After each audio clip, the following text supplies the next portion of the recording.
दोस्तों, दूसरों के मन की बात जानना कोई आसान काम नहीं है, लेकिन बहुत से लोग दूसरों के मन की बात जानने की ताकत रखते हैं। सामने वाले के मन में क्या चल रहा है, इस बात को जानना वैसे तो काफी कठिन है, लेकिन कुछ उपाय ऐसे हैं, ऐसे कुछ टेक्निक है जिनकी मदद से आपके लिए किसी के भी मन की बात जानना बेहद आसान हो जाता है। कुछ लोग तो दूर बैठे ही दूसरों के मन की बात को आसानी से जान लेते हैं। किसी दूसरे व्यक्ति के मन की बात को जानने के 4 सबसे आसान तरीके हैं।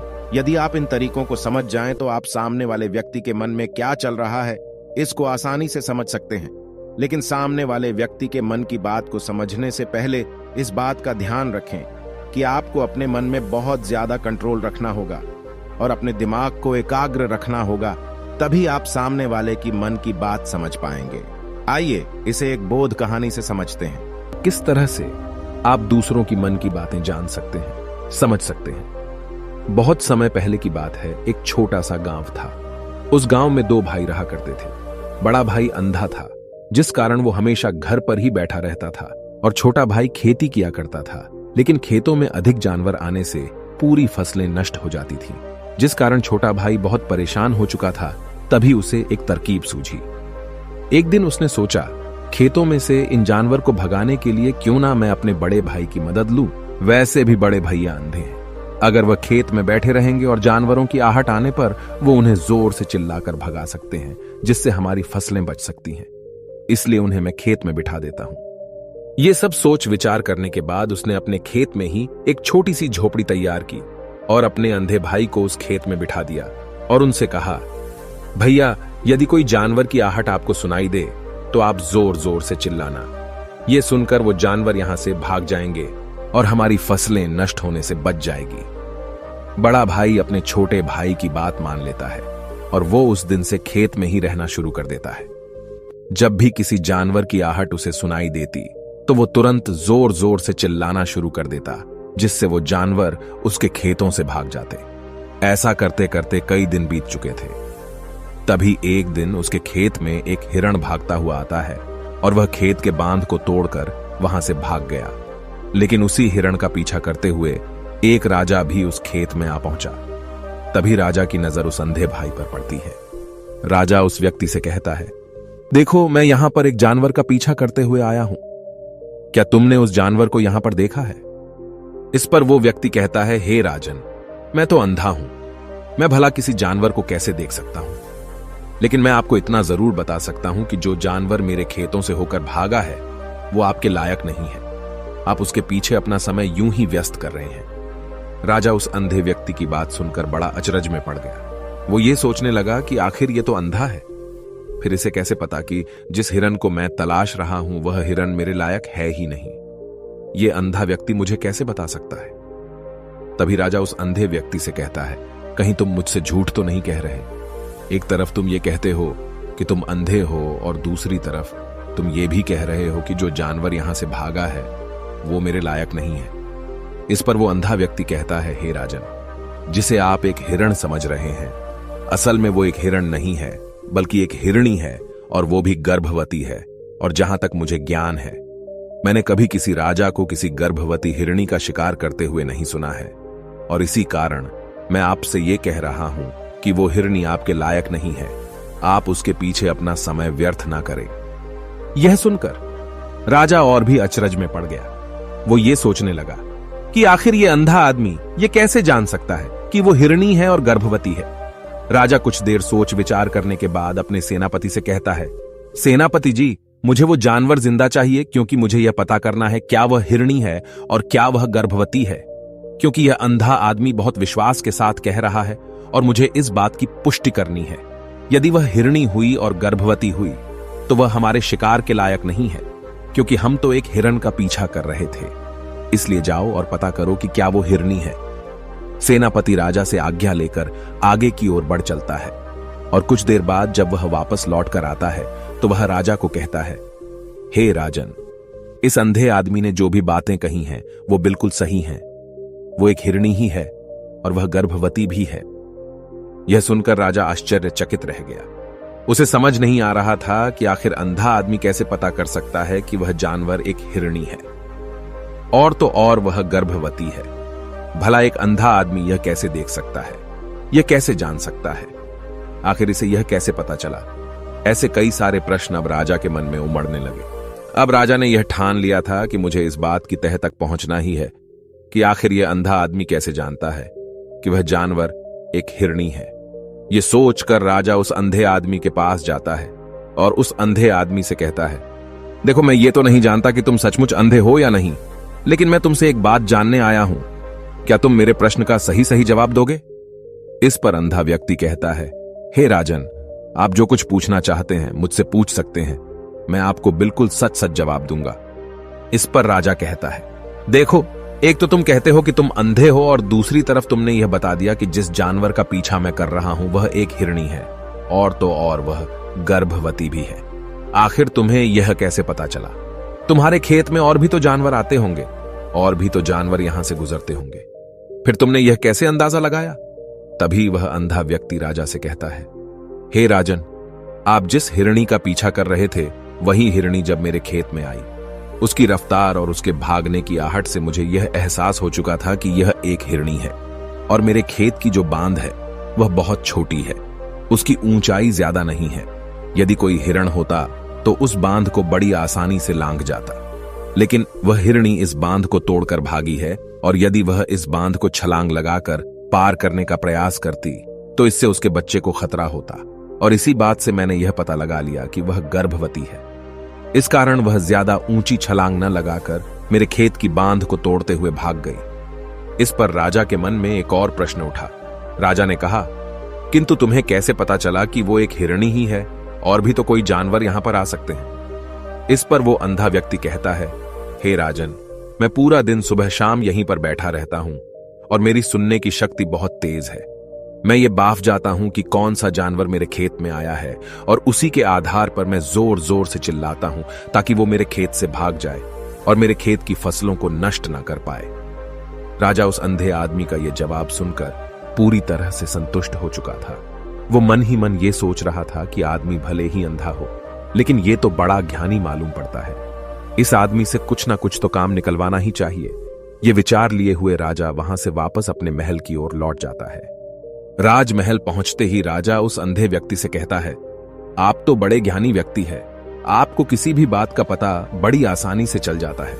आज मैंने आपको यहां पर इसलिए बुलाया है क्योंकि मैं आपसे ये जानना चाहता हूं कि मेरी पत्नी पतिव्रता है या नहीं। इस पर वो अंधा व्यक्ति कहता है, हे राजन, ये कैसा प्रश्न हुआ? इस पर राजा कहता है, मैंने आपसे बिल्कुल उचित प्रश्न किया है, मुझे इस प्रश्न का उत्तर दीजिए। इस पर वो अंधा व्यक्ति कहता है, हे राजन, ये सारी बातें जाने दीजिए। आपकी शादी को इतने साल बीत चुके हैं और अब आप ये बात क्यों जानना चाहते हैं? आपके मन में ऐसे प्रश्न क्यों उठ रहे हैं? इस पर राजा जिद करते हुए कहता है, देखिए, आपको मुझे इस प्रश्न का उत्तर तो देना ही होगा। यदि आप मुझे इस प्रश्न का उत्तर नहीं देंगे तो मैं आपको मृत्युदंड दे दूंगा। राजा के मुख से यह बात सुनकर वो अंधा व्यक्ति कहता है, हे राजन, यदि आप इस प्रश्न का उत्तर चाहते हैं तो उसके लिए आपको मेरा एक काम करना होगा। राजा कहता है, बोलो, मुझे क्या काम करना होगा? इस पर व्यक्ति कहता है, इसके लिए आपकी पत्नी को मेरे साथ कमरे में अकेले छोड़ना होगा। उस अंधे व्यक्ति की यह बात सुनकर राजा पहले तो क्रोधित हो जाता है, लेकिन फिर कुछ सोच विचार करने के बाद वह उस व्यक्ति की बात मान लेता है और अपने सेनापति को आदेश देता है, सेनापति जी, इस व्यक्ति को और मेरी पत्नी को एक कमरे में कुछ देर के लिए अकेला छोड़ दे। सेनापति बिल्कुल वैसा ही करता है। अब राजा की पत्नी और अंधा आदमी एक कमरे में बंद हो चुके होते हैं।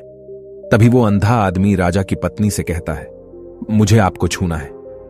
इस बात पर रानी अत्यधिक क्रोधित हो जाती है और उस अंधे आदमी को वो पकड़ पकड़ कर पीटने लगती है, कभी हाथों से तो कभी लातों से तो कभी पटक पटक कर। इस तरह से उन्होंने उस अंधे आदमी की खूब पिटाई की।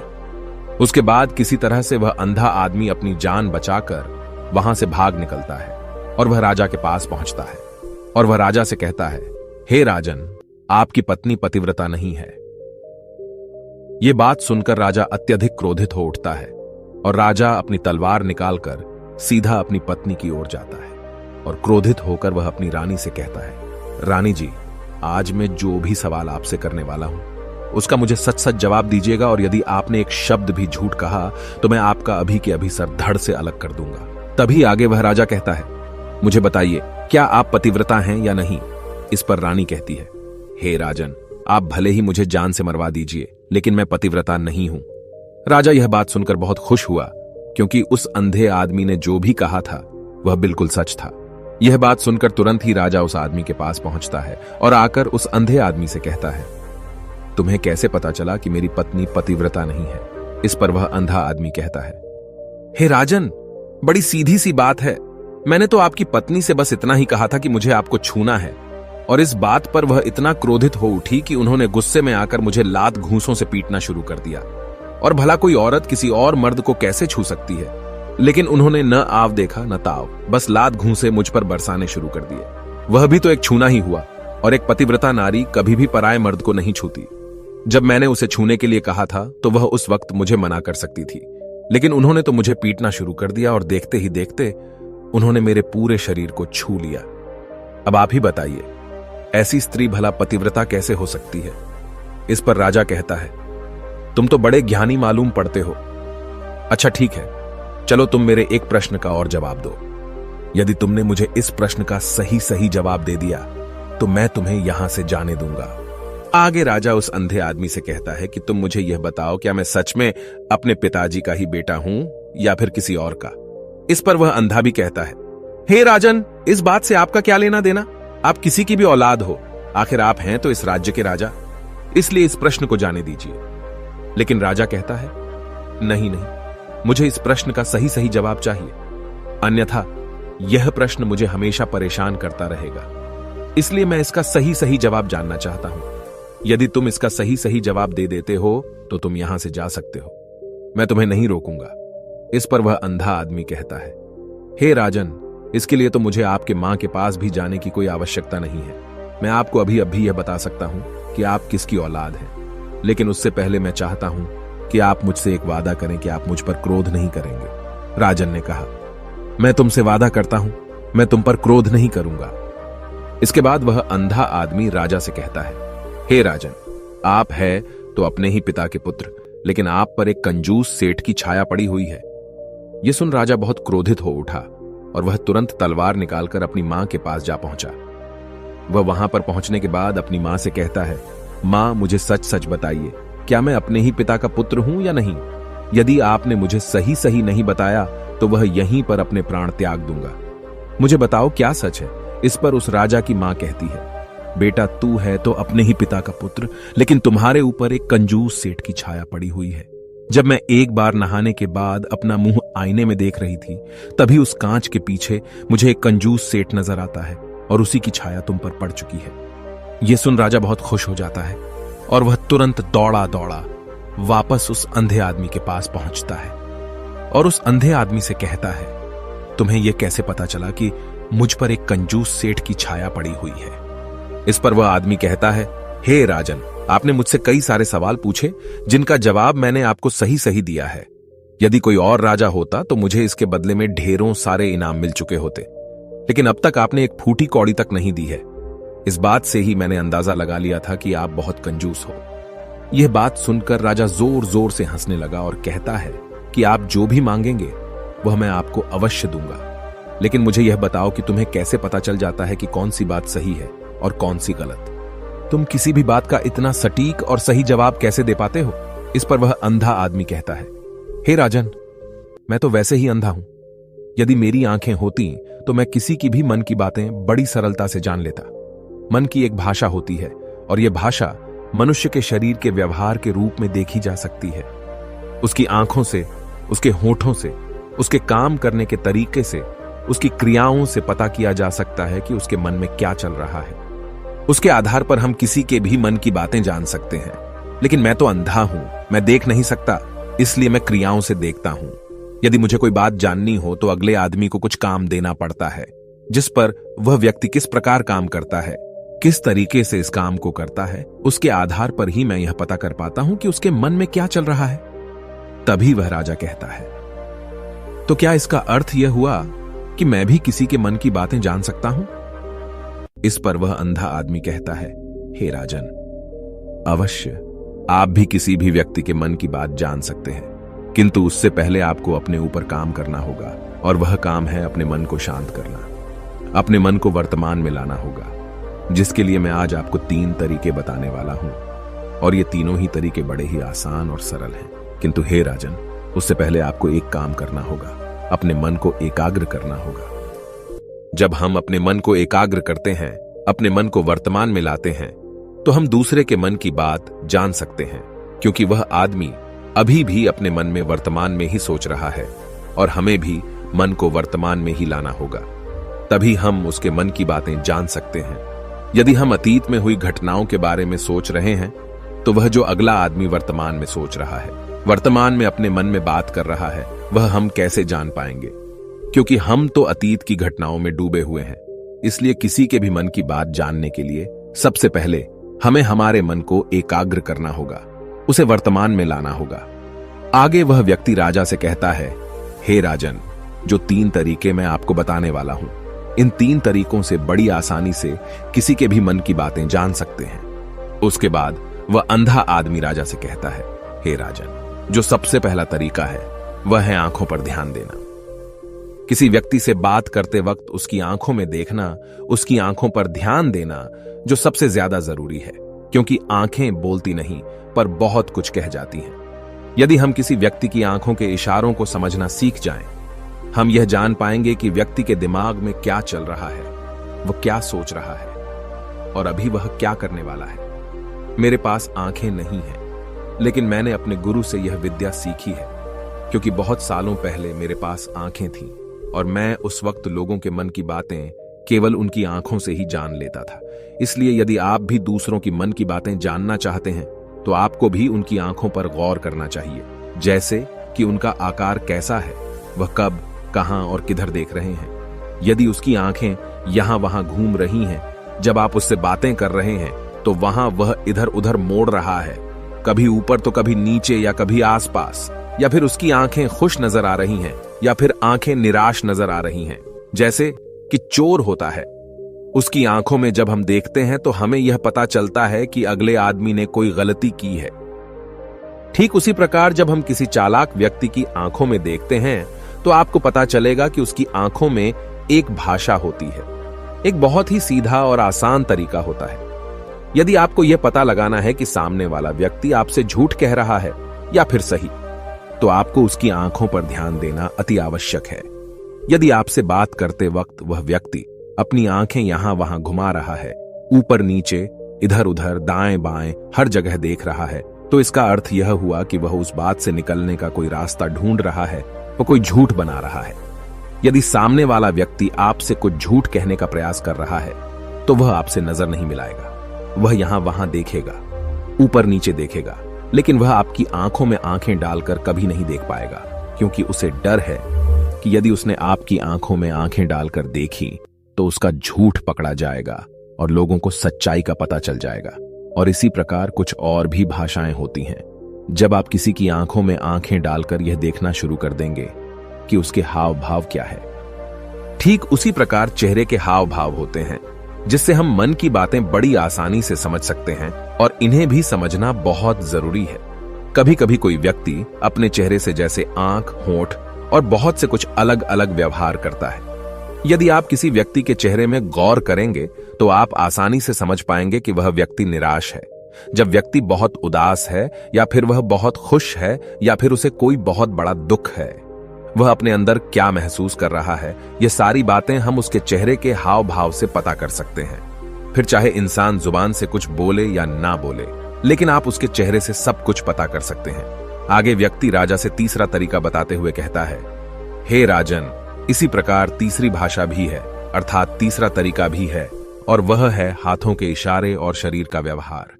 मन की बात समझने के लिए हमें हाथ के इशारे और शरीर के व्यवहार को समझना बहुत आवश्यक है। कोई व्यक्ति जब बात करता है तो आपने देखा होगा कि वो अपने हाथों को हिलाता रहता है, अपने हाथों से इशारा करता रहता है। बातों के साथ साथ अपना शरीर का जो व्यवहार है, अर्थात बॉडी लैंग्वेज, उसका भी पूरा उपयोग करता है, जिससे हमें यह पता चल पाता है कि वह व्यक्ति हमारी बातों पर कितना ध्यान दे रहा है और उसके मन में क्या चल रहा है। शरीर के व्यवहार को देखने के लिए उसके हाथ मटकाने, शरीर मटकाने और चेहरे पर बार बार हाथ लाने, हाथों का एक दूसरे से मसलना, ऐसी बहुत सी क्रियाएं होती हैं, उस पर हमें ध्यान देना अति आवश्यक है। मन की बात को समझने के लिए हमें शरीर के व्यवहार को भी समझना पड़ता है। यदि हम इन 3 तरीकों को सही तरीके से ध्यान देकर इन 3 तरीकों को अच्छे से समझ लेते हैं तो हम बहुत जल्दी किसी भी व्यक्ति के मन की बातें बड़ी सरलता और सहजता से जान सकते हैं। इसलिए यदि आपको किसी के मन की बातें जानी है तो आपको उसकी आंखों पर, उसके चेहरे पर, उसके शरीर के हाव भाव को और उसके हाथों को ध्यानपूर्वक देखना और समझना होगा, जिससे आप यह समझ पाएंगे कि आखिरकार उसके मन में क्या चल रहा है और वह क्या सोच रहा है। लेकिन उनसे पहले आपको अपने मन को एकाग्र करना होगा, शांत करना होगा और अपने मन को वर्तमान में लाना होगा। तभी आप उस व्यक्ति की इन सभी क्रियाओं पर ध्यान दे पाएंगे, उन्हें समझ पाएंगे। अन्यथा आप यदि अतीत की घटनाओं में व्यस्त हैं, भविष्य की योजनाओं में व्यस्त हैं, तो आप उस व्यक्ति के हाव भाव पर कभी ध्यान ही नहीं पाएंगे और न ही आप कभी यह समझ पाएंगे कि आखिर उस व्यक्ति के मन में क्या चल रहा है, वह क्या सोच रहा है। आपने देखा होगा कि ऐसे कई बड़े संत महात्मा हैं जो बड़ी ही शांति से आपको देखते हैं और आपको देखकर ही ये बता देते हैं कि आपके मन में क्या चल रहा है, आप उनसे क्या जानने आए हैं। और इसका सबसे बड़ा प्रमुख कारण यही है कि वह आपको पढ़ सकते हैं, आपको समझ सकते हैं, आपकी मन की बातें जान सकते हैं, क्योंकि उनका मन एकाग्र है, शांत है और यही कारण है कि वह आपके मन की बातें बड़ी सरलता से समझ जाते हैं। यदि आपने अब तक पूरी कहानी को सुना है तो मैं आपसे एक छोटा सा अनुरोध करना चाहता हूं। कृपया इस चैनल को सब्सक्राइब करें ताकि मैं आपके लिए और भी ऐसी ही ज्ञान से भरपूर कहानियां लेकर आ सकूं। नमो बुद्धाय। मिलते हैं एक नई कहानी के साथ अगली वीडियो में।